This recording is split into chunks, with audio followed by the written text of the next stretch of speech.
on think that's when Ink you're Panda. I ready. think I give you, that looks like Ink Panda. Yeah. Here. Yeah. So one writer wrote about one thing, and the other writer left it out, and then Yeah. they but wrote about something else. So Right. it's hard to put them together. Yeah, it's just, I like to kind of have some kind of, I guess, chronological order to some extent. Sometimes in some of these things, and sometimes it's just you just can't. You just Right. don't know. Right. And maybe that's the way it's supposed to be. That's the way the Lord had it written. So kind we of, trust that. kind of get the point we feel that way, don't we? Yeah. That's- He'll let us know when he feels like we need to know about it. Yeah. So. Yeah. Anyway, this first verse here probably is mainly what I've been studying.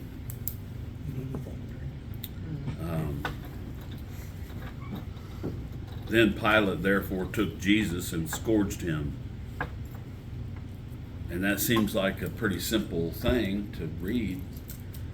But as I got to reading this and studying it, that word scourged right there is different than the other places where the word scourged is used. Really? There was 3 different kinds of scourgings that they used. One of them was, I wrote them down, one of them is for like chastisement or to teach. You know, it says in the book of Hebrews that God rebukes every child that he receives and scourges. I'm not quoting it. Let's just go over there to it. It's in Hebrews because I can't quote it. 12th chapter, I believe.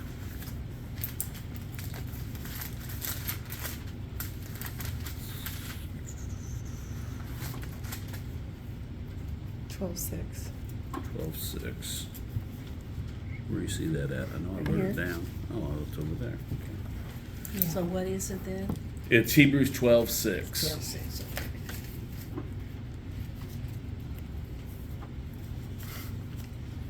So anyway, there's 3 kinds of scourgings. One of them is a chastisement. We'll read about it here in Hebrews, and that's the least brutal of all of them. That's more like a teaching or an instruction or a correction.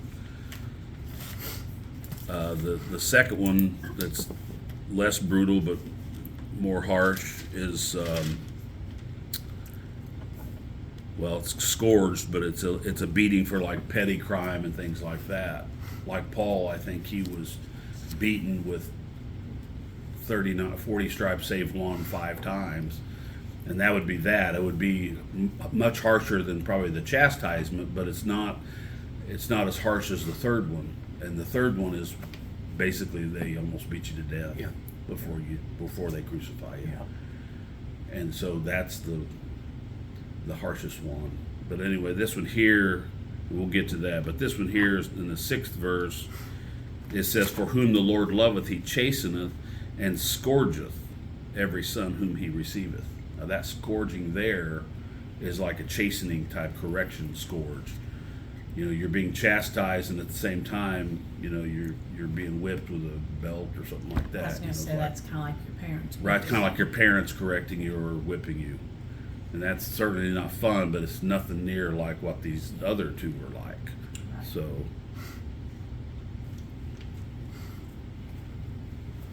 Now, so you can find- that's not the one here in 19, in 19:1. But go ahead, Brother Gary, I'm sorry. No, it just brings to mind when that movie that came out years ago, The passion. The Passion of Christ.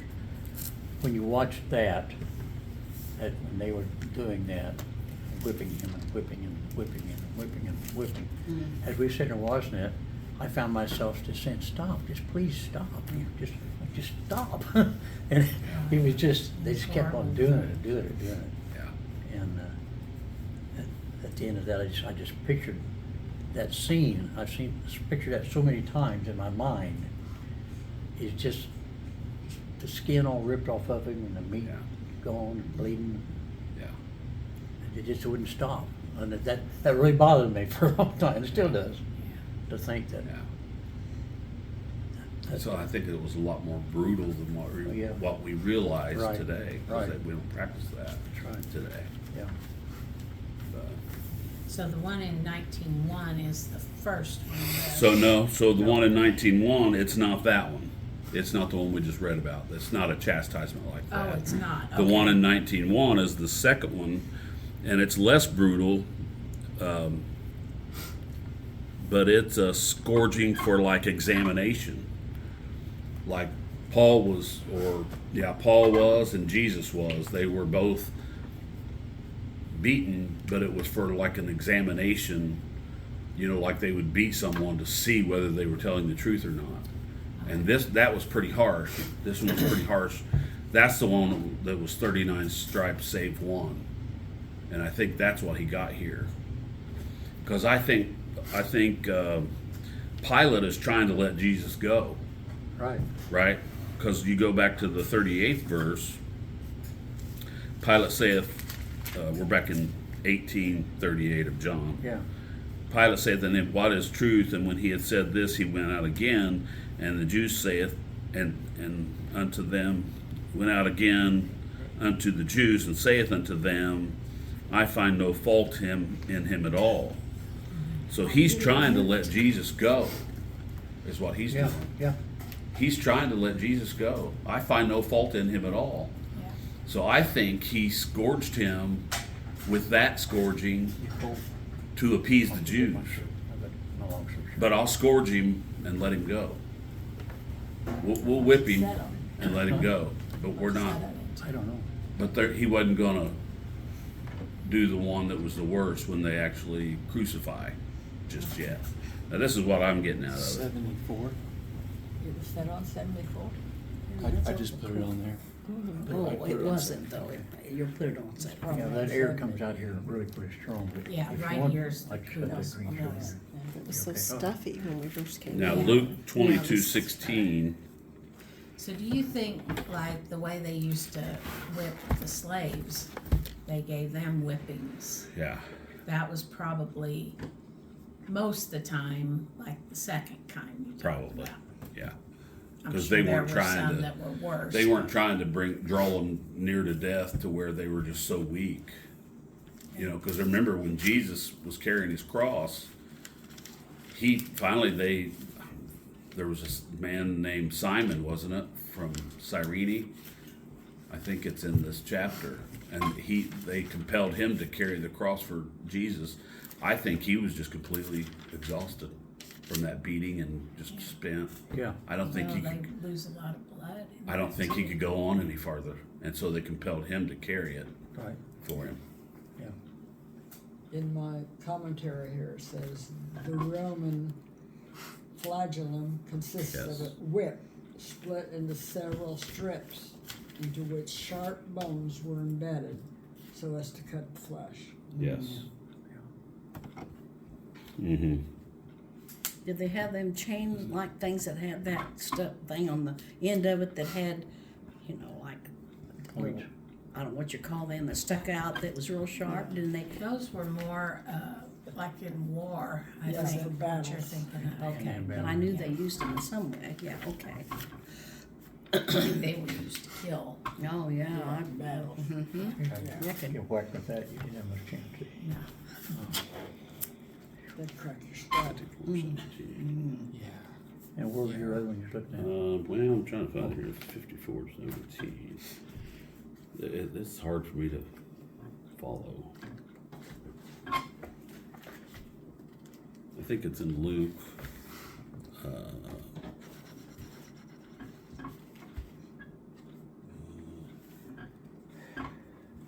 What did I say? Luke 22.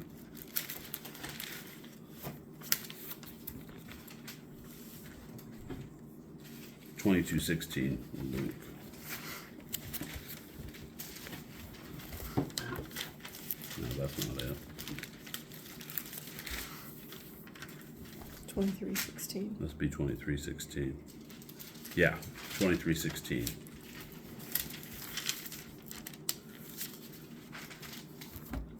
And start up and around the 13th verse, I guess.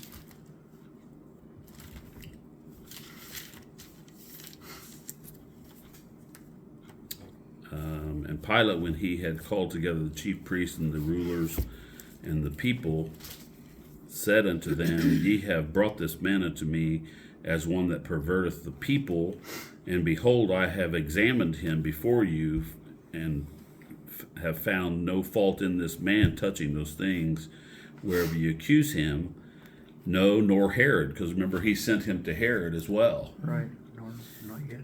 And they became friends that day over this. No, nor yet Herod, for I sent you to him, and lo, nothing worthy of death is done unto him. I will therefore chastise him and release him. So Pilate's wanting to release Jesus. Yeah. So he does chastise him. And then down in let's keep reading. For of necessity he must release one unto them at the feast. And they cried out all at once, saying, Away with this man, and release unto us Barabbas, who for a certain sedition made in the city, and for murder was cast into prison. Pilate, therefore, willing to release Jesus, spake again to them. But they cried, saying, Crucify him, crucify him. And he said unto them the third time, Why, what evil hath he done? I have found no I have found no cause of death in him. I will therefore chastise him and let him go. So I think that's that same chastisement in John 19. So he's chastising him, he's whipping him. That word chastisement there is that word that's a little bit more than just like a correction, but it is a beating that's less brutal. But he's doing that to let him go. I think to appease the Jews. But they're not accepting that.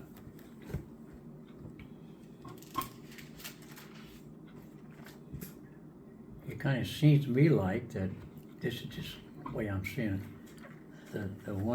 The second one is the middle worst. The one in Hebrews is the least worst. Yeah. And say the one in Luke is the worst. It seems to me like the one in John is the worst. Which one? In That's John? 19:1, the scourging. Well, he said that the one in Luke is the same as the one in John. I will chastise him and let him go. Aren't Okay. you saying you think that's the same scourging So the that he's scourging, talking about chast- in 19:1? Yeah, that's what I thought, that it was the same, it's the same thing. Let's see, I 54, thought maybe you 17. misunderstood. Brother Jerry. Yeah, that's what Oh, okay. So Pilate chastised him, which means he whipped him. And he said, I would therefore chastise him and release him. But on the one in 19, that scourging or chastising there, he wasn't even able to walk. No, the 19:1. Uh-huh. No, I don't think that's the one. I think that's what I'm saying. I think that's. That's the worst one. I don't think that's the worst one. You don't? No, because if we go on down, let's find. I'm not trying to be argumentative. No. That's okay. I don't think they were done with him yet. They weren't This done with him. this They were was just getting the started. beginning. I think he's trying to let him go, so he beats Jesus to appease them. I've flogged him, and now I'm going to let him go. We need to release him.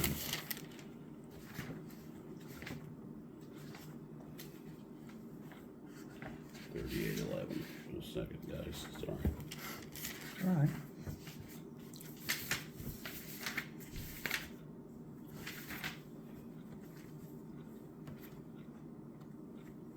So you're actually using the scourge is the same thing as chastise. Yeah.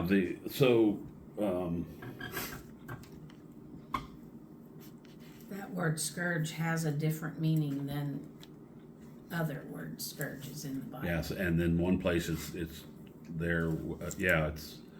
Scourge is that's the definition in that place over in, the Lord receiveth every son whom he scourgeth.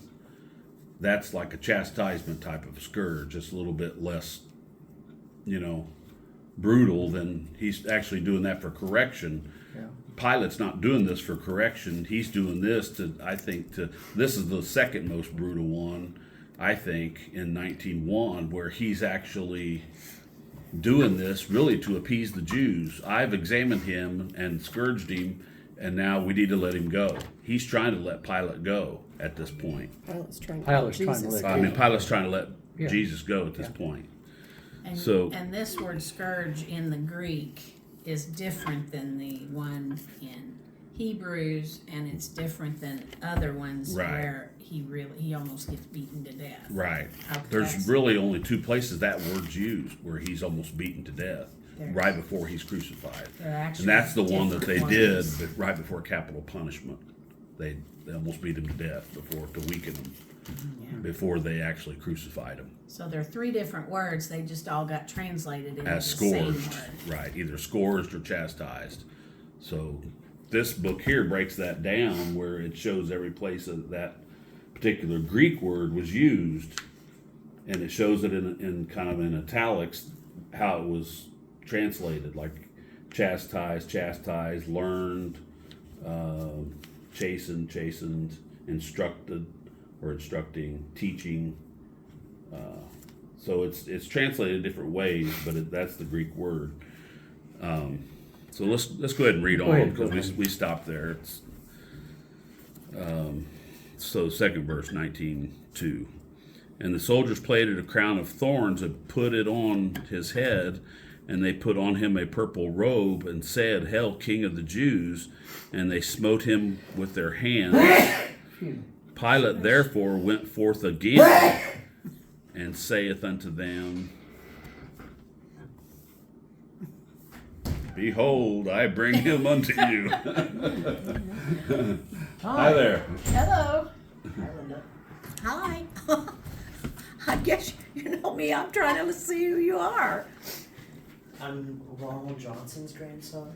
Oh yeah. Wow. Yeah. Well, I haven't seen you for so long. That's Huh? better than huh? Good to see you, though. Good to see you. Yeah.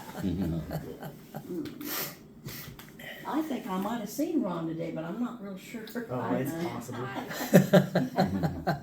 Are you the one that used to come here with him? Yeah. Okay. Yeah, I hadn't seen you for a while. You I'm grown Donna. up. You may not I remember remember me. you. Okay, it's good to see Good to you. see Grown up. You want to sit down or go ahead and sit We'll just have a little Bible study. Yeah. I forgot to bring my Bibles. I'm like, you want to We have Bibles. You want them? We have I'll go grab you one. Yes, please. Yeah. Right back there. Is That'd she be your great. girlfriend? This is my fiance, Leah. Fiance, Leah? Okay, well, More of a girlfriend now, huh? yeah, fiance, see, I said Fiancé. girlfriend. You're Sure, forever sweetheart. girlfriend. Well, good to see you all. Yeah, I'm you so guys. tickled to death to see you. Yeah. So your dad is Ron? No, that's my grandpa. Your grandpa's Ron? Yep. Yeah, that'd be too young. And Ron was ahead of me at school. A year ahead of me in school. Gotcha. And Lynn was a year behind me in school. Yeah? Yeah, but Yeah. it's a good thing I didn't start one, about 5 days. It's a good thing I didn't. I couldn't And I even. was way after him. Yeah, she's bragging. She's telling how much younger Yeah, she I was way after him. way after me. So you say Ron's up here now? No, I don't. He's back at my parents' house. I don't think he's going back down to Florida anymore. I think he's. Oh, you don't? Okay. Yeah, I think he's moving into Oh, okay. a senior citizen's apartment in Cloverdale. Okay. Yeah. Yeah. Well, good. Yeah. All right. Well, where I seen him, I went around McDonald's and was there well, you weren't there with him today, but he was coming out the door and we actually looked at each other, but he didn't act like, he knew me. And of course, he had a younger boy with him. Probably my little brother Devin. So it may have been him, but I thought, Thank well, you. I think that's Oh, you're Thank welcome. you very much. You're quite welcome. We're What in is your John name 19. again? John. John, okay. Would you say it was? John 19. Thank you. Studying John. got another job.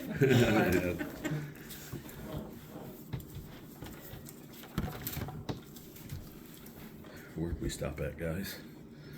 You were reading. I think you made it down to 2, didn't 2? Okay, we'll read 2. Yeah, Okay, so it's 3 19. maybe was you Wait a read minute. for it, Yeah. maybe? he? Whether she gets hers.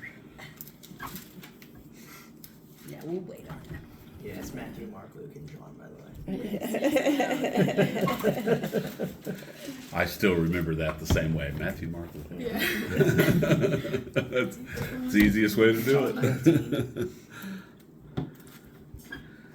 So in the second verse there, 19:2, and the soldiers plaited a crown of thorns and put it on his head, and they put on him a purple robe, and said, Hail, King of the Jews! And they smote him with their hands.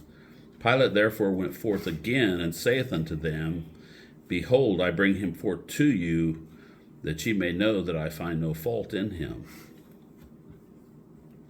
So they're doing these things, but he's coming back out, and he's trying to release Jesus, because he keeps saying, I find no fault in him.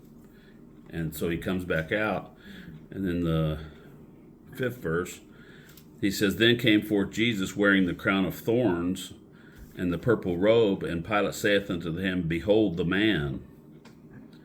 When the chief priests therefore and the officers saw him, they cried out, saying, Crucify him, crucify him.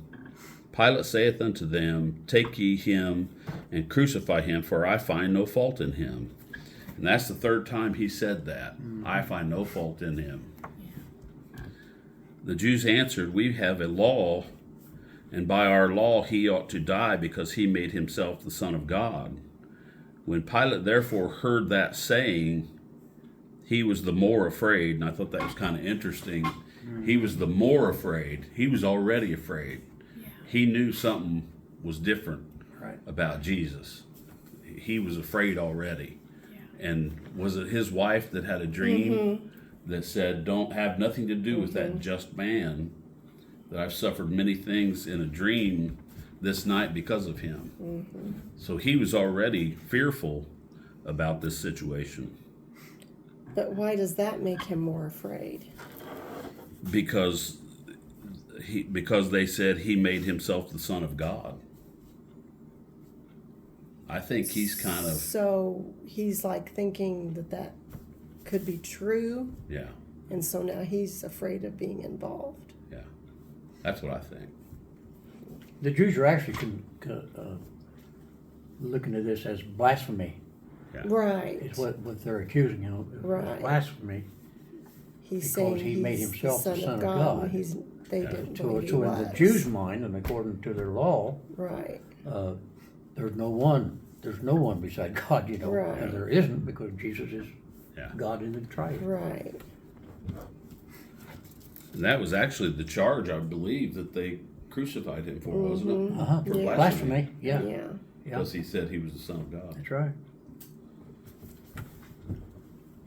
Let's see, the 8th verse. When Pilate therefore heard that saying, he was the more afraid, and went again into the judgment hall, and saith unto Jesus, Whence art thou? But Jesus gave him no answer. Then saith Pilate unto him, Speakest thou not unto me? Knowest thou not that I have power to crucify thee, and I have power to release thee?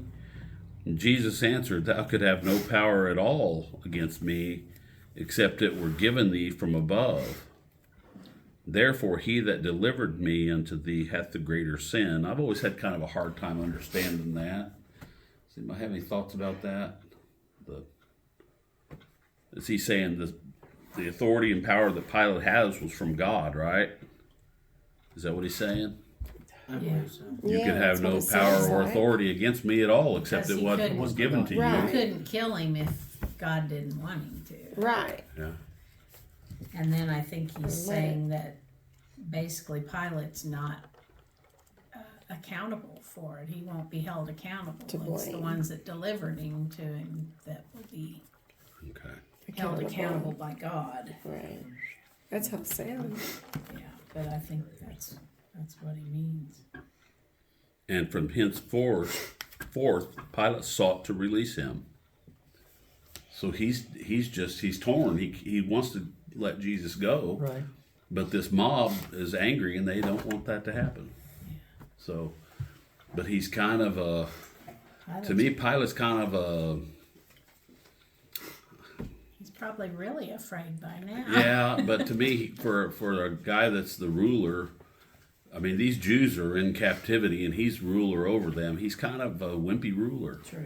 I think. Wishy-washy. That's the word He's I was afraid looking for. of the Jews uprising. He is afraid of their, uprising. I want to back up to that 11th verse again. Okay. And that part where it says, therefore, I thought it was true. he that delivered me unto thee hath the greater sin. Is he going back and referring to Judas Iscariot? Judas Iscariot is the one that delivered Jesus to the soldiers. I never thought about that. Yeah, I don't- It's actually a good point. I don't true. know the significance here, but. Or it may be somebody else, but I can't think of anybody else that delivered Jesus into the hands of the soldiers. Well, he delivered it to the soldiers, and then I guess they brought him to Pilate. Yeah. The soldiers. Yeah, but Judas is the one that delivered him to them. Yeah. I don't know, it's just a thought, I don't know really what it means, other than fact. Of course, it could be all of them. I mean, it could He be that more than one delivered me person, unto thee hath the greater just sin. by the way they Yeah, something to think about. translate things. Yeah. You know. Yeah, go ahead, I didn't want to